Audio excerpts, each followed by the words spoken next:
Well, hey there, welcome. We are glad to have you here. And if you haven't yet, make sure that you are subscribed wherever you're listening to podcast. And I want to continue to give a special shout out to our YouTube channel. Make sure you get subscribed at youtube.com/must increase. In fact, this week, we just dropped an all new series of videos specifically for you church leaders out there looking to help you really, no matter where you're at when it comes to your church's media and marketing. This entire series that I put together is designed to help you, no matter where you're at, know how to get to the next step and to grow and expand your capabilities as your church grows and expands. You can access all of that again by subscribing to our YouTube channel, or you can head over to churchmediahq.com/start. That's churchmediahq.com/start. Well, I hope you've enjoyed the content we've been releasing the past couple of weeks about MacBooks in particular. And, Apple released some new MacBooks here about in the past month. And so we were talking through just kind of some different things, different ideas of which one you might need. We're going to continue that thought actually in the next episode. But I wanted to talk about some stuff that I read about in this past week that I find to be particularly interesting. First of all, I did see Jurassic World, Jurassic World Dominion, I believe it is, and I saw this, and I am going to be putting out a full review of that here soon. But in short, I'm kind of disappointed. Wasn't great. Very much a letdown in terms of what I believe it could have been. It's just really a mess of a film. And so again, I'm going to do an extended review of that later. So that's another reason you're going to want to make sure you are subscribed to the YouTube channel, because that is where we're going to release that content. Speaking of Jurassic World, it was reported that John Williams, the great composer, is going to be retiring from film. This doesn't mean he's retiring from music, but he is saying that very likely the upcoming Indiana Jones 5, which has yet to be released, I believe it's coming out next year, that is going to be his final movie that he composes the score for. Again, he's probably going to continue doing concert music, but it looks like this will be his last movie. Now, I just had to give a shout out because we're talking about movies. I like to talk about movies from time to time. And really, this is John Williams really gave us a lot of the great stuff from things like Star Wars, Jurassic Park, E.T., Indiana Jones, Jaws. These are all soundtracks that John Williams composed, and every one of those movies is iconic in terms of, movie or saga or whatever. They're all iconic. Something that has really defined film and entertainment for these past probably half a century or more. And John Williams had a big part in that. I am very much of the opinion that if you don't have a good score, then you really don't have a good movie. Now, it's not that a good score equals a good movie, certainly not, but I actually just recently was watching a movie. It was a Western, and it actually had pretty much no soundtrack or score at all. And some people, I'm sure it lands with them just fine, but for me, the music is such a big part and big component of really telling the story and moving along the narrative, that without it, or if it's without a score or with a score that's boring and effective, it's really not much. It really has a big toll on the movie, if you will, and on the story that you're trying to tell. That's something to keep in mind out there as you maybe look to produce movies and create videos, whether they be, like I said, something. I doubt there's many actual feature-length movie producers out there, but we talked with church leaders who maybe want to make short videos, to advertise and promote upcoming sermon series, or maybe something to do with like even something like a video announcement announcing upcoming events at your church. Whatever the application is, the music is very much a big part of that. And so I just wanted to, for those reasons, because I tend to really nerd out on that kind of stuff, it's almost like at the end of an era as John Williams moves on. I mean, the man is 90 years old, and so I believe he could have retired long ago, and it would have been just fine. But this is the end of an era as he moves on from creating music for movies, and it's been certainly good, and he's left a lot of classics with us. Well, speaking of what's going on, like I said, what I read this week, there is this very interesting article that I read on inputmag.com, and it talks about this idea that Amazon has for their voice assistant. I'm not going to say the name of the voice assistant because it could potentially activate the voice assistant in your house. But Amazon has the Echo devices, and the Echo devices were one of the, obviously what makes them what they are is that they are completely, there's just a little speaker completely activated by voice. There's just a couple buttons on it to like adjust volume and things like that. But other than that, everything is done by just saying, hey, and you say the name that activates the voice assistant and you tell it what to do. Obviously, this isn't the only, Amazon is not the only one doing it. Of course, Apple has their version, Google has their version, and so on and so forth.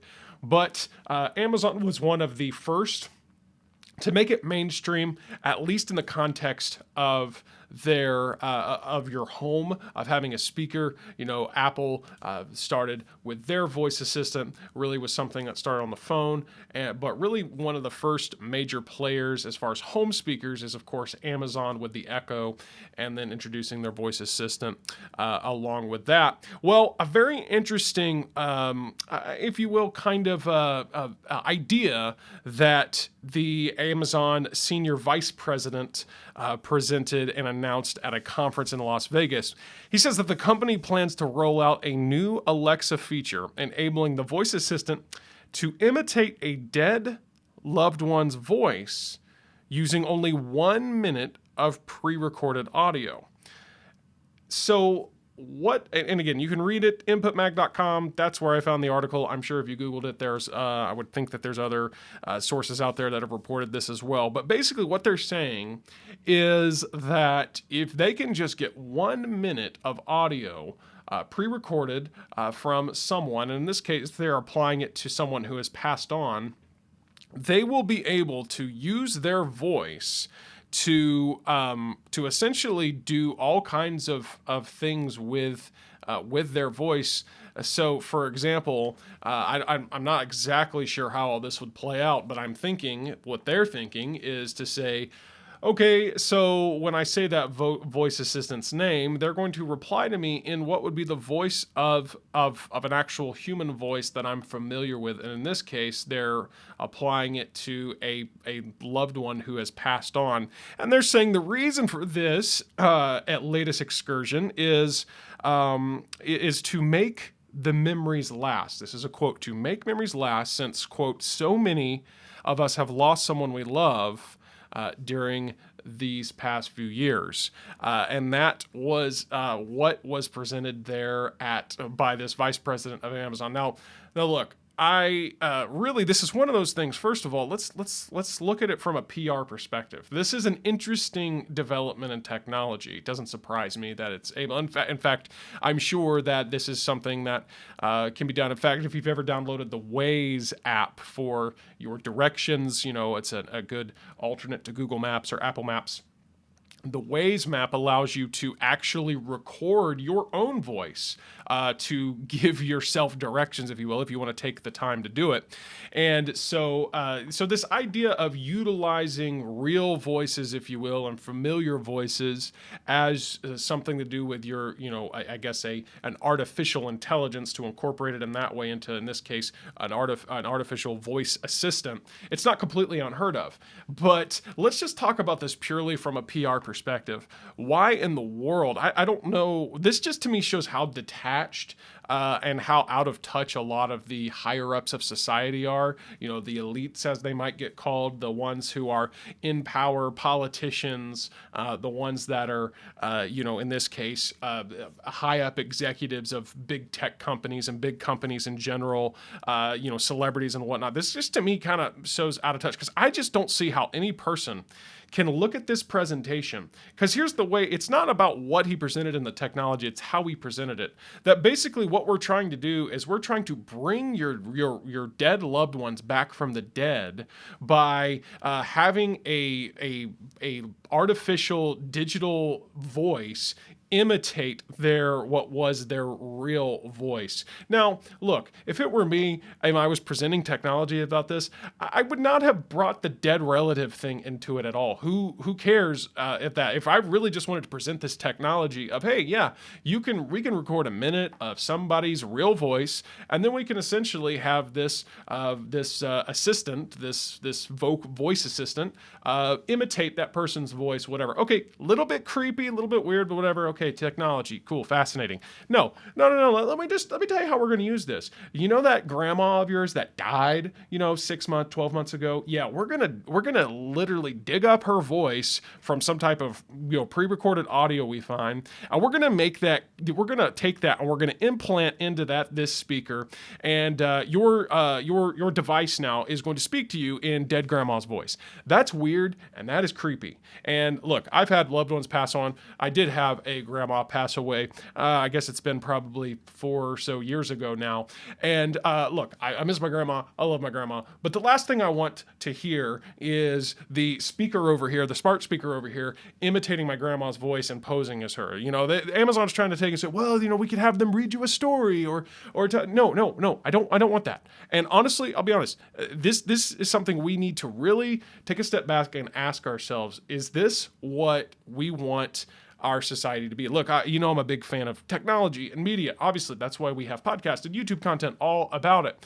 But there is a line between the physical world, the real world, and the digital and artificial and virtual world. And sure, there is some aspects of the digital world that is really fascinating and allows us to connect. I mean, without that technology and the digital capabilities, you wouldn't be able to be watching this or listening to this or anything like that. There's no way, 20, 30 years ago that I would have been able to communicate to you via this type of medium. It just didn't exist to be able to do it with the internet and all those things. And so we're all about the advancement of technology, but the application is what is disturbing. The fact that we're trying to allow the memories, if you will, and even the life of our deceased relatives and loved ones live on through an artificial piece of technology and an artificial voice in the form of, this case, a vocal assistant.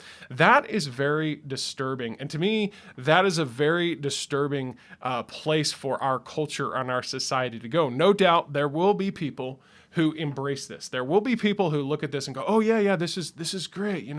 I can have grandma read me the story." But you know what? And to be honest with you, to come at this from a faith-based perspective, I can understand why people that that are not people of faith, that do not believe that there is, a God and there is life after death and beyond this world that we live in now, that there's not life beyond that. I can understand why, well, they're gone. I'll never see them again. They don't have that hope. And so, yeah, they want to maybe grasp at straws, if you will, and at in this case, an artificial version of a memory that they have of their loved one.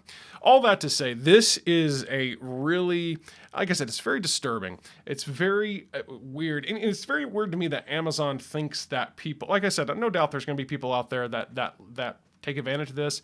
Amazon is a big company. They do research, market research, all this stuff. They don't usually roll out features without having some level of research that's gone into it and some type of data and metrics to support their reason for doing it. But I don't know, it's just very hard for me to believe that there's an overwhelming majority of people that are going to embrace this. And I just think it's a very weird way to present this technology. Again, not to just say we have technology that can we have a technology that can imitate a real person's voice. No, let's take it from the application of it'll imitate your dead loved one's voice.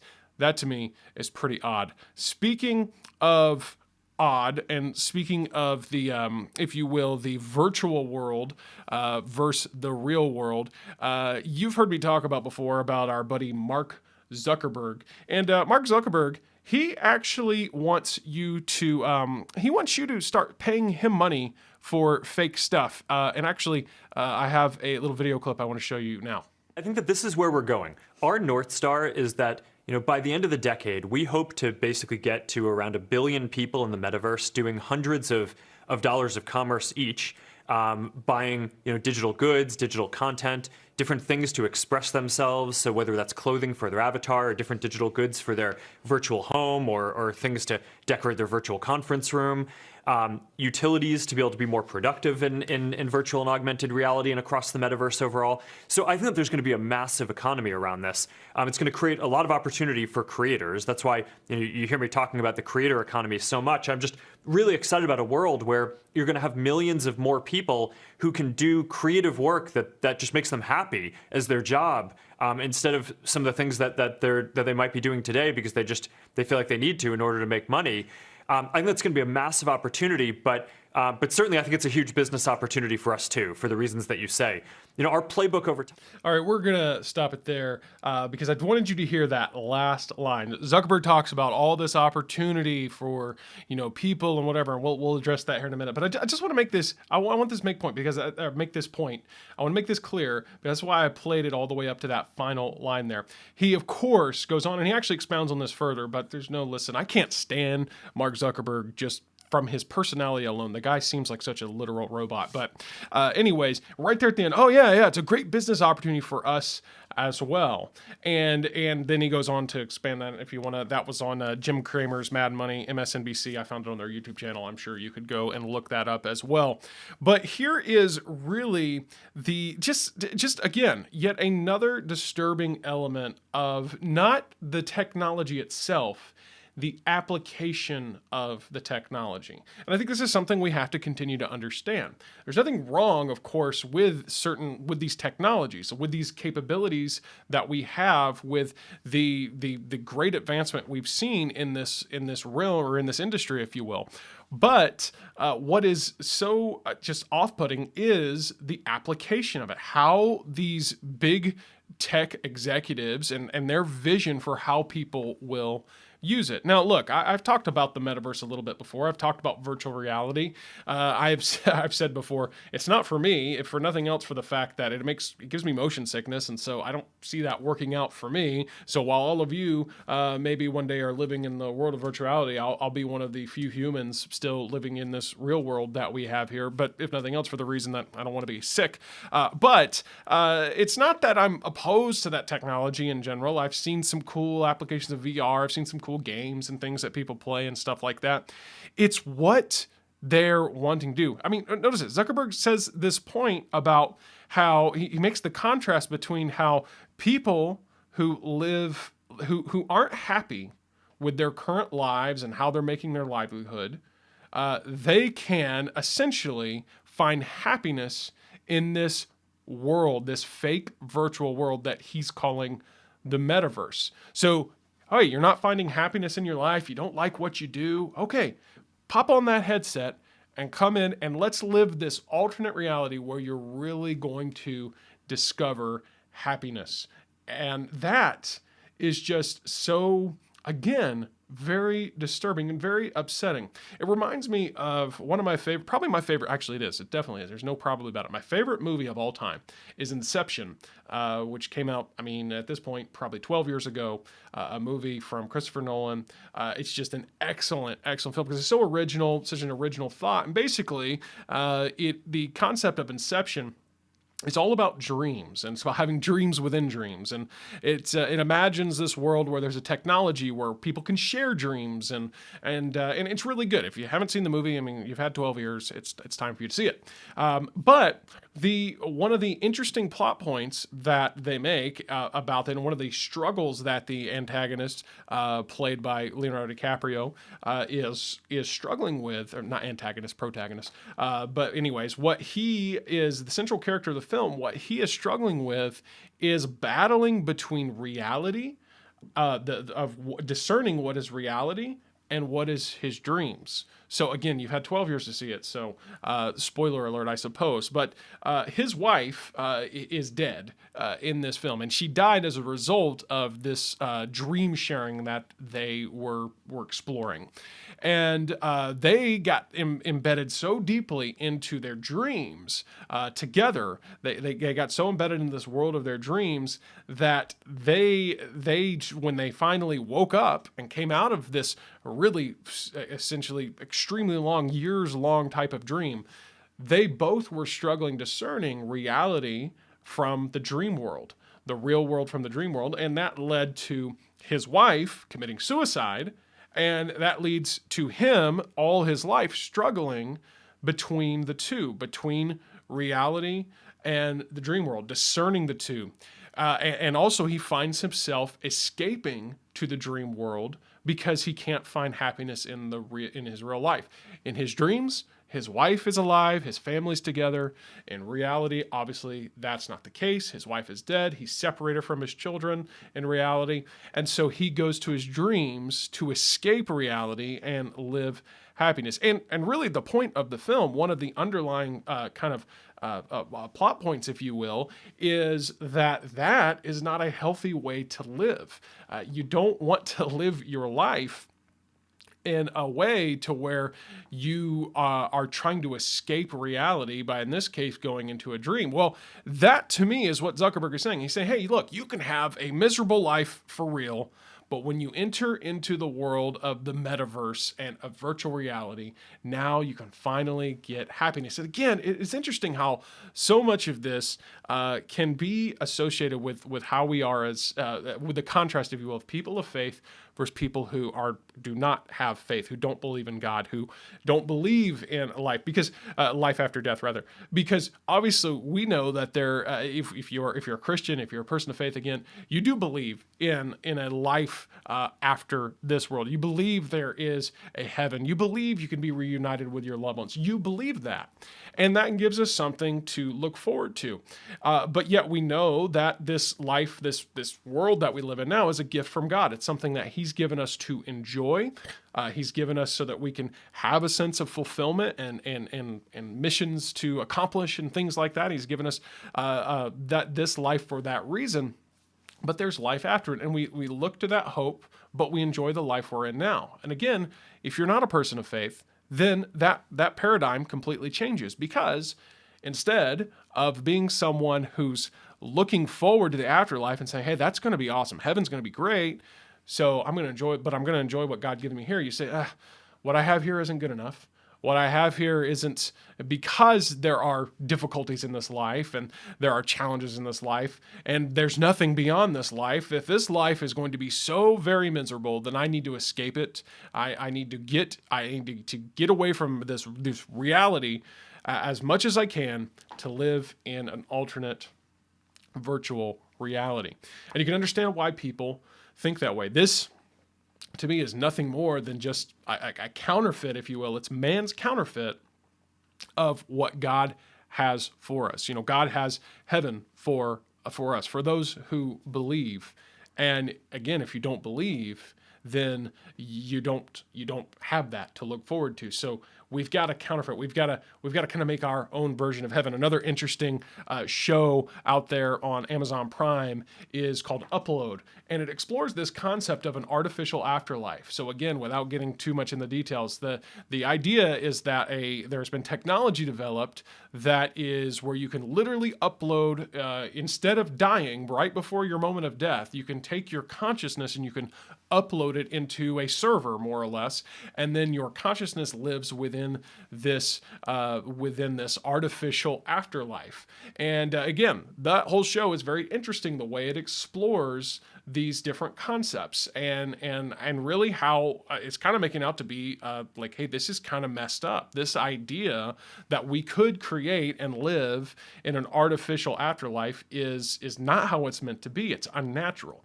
And so anyways, Zuckerberg here, I've never been a big fan of Mark Zuckerberg. In fact, if you ever watched the movie The Social Network, you'll really hate the guy. I mean, they really make him out to be a villain in that. And really, obviously, all the drama of a movie aside, if you look at Zuckerberg's track record with Facebook and what he does, I really don't believe that he has the best interest of humanity in mind. I believe he's obviously, I believe he's greedy. I believe he's a power-hungry, big tech overlord who wants just wealth and control and power. And I know that's very cynical, and I really try not to think that of many people.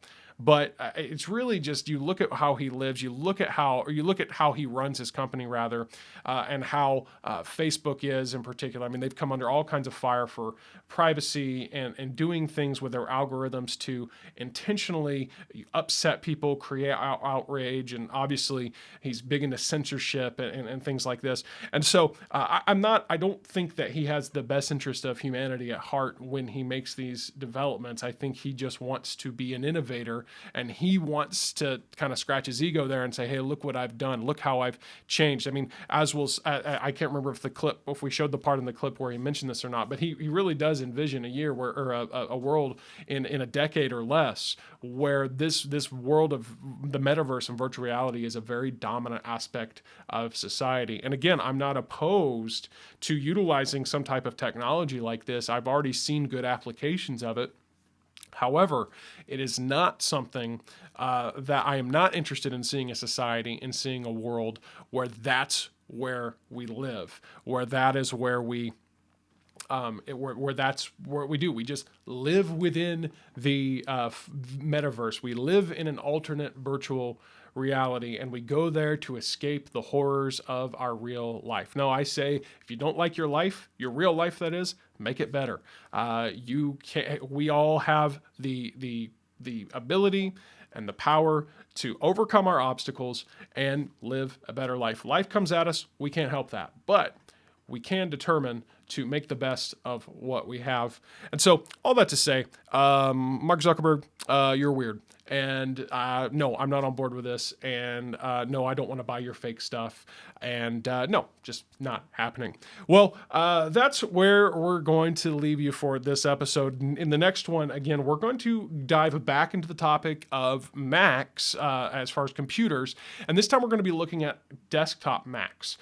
So we've been talking about laptops. Most people want laptops, but maybe you say, I do want a desktop. I want something that I can just have on my desk here to work with. What is the best one to get? We're going to talk about that more in the next episode. And also in the next episode, we have a very special announcement about this podcast and the future of our podcast and content here at Church Media HQ and Must Increase. And I really look forward to sharing that with you in the next episode. So make sure that you're subscribed wherever you're listening to the podcast. Of course, we're available on Apple Podcasts, Spotify, all the places. And again, want to make that shout out for our YouTube channel. You, again, don't want to give too much away, but as we talk about this change in our content and this, or how we are doing our content rather, and these adjustments and improvements that we're making, you're going to want to make sure that you are definitely subscribed and connected with us by way of YouTube. Well, I really do enjoy having you join us for any episode. And again, I am so grateful for all of you out there that listen or watch. Some of you, I know you've been with me really from the beginning when we launched this podcast 3 years ago or something at this point. So I'm grateful for each and every one of you. And I look forward to seeing you next time right here on Church Media HQ.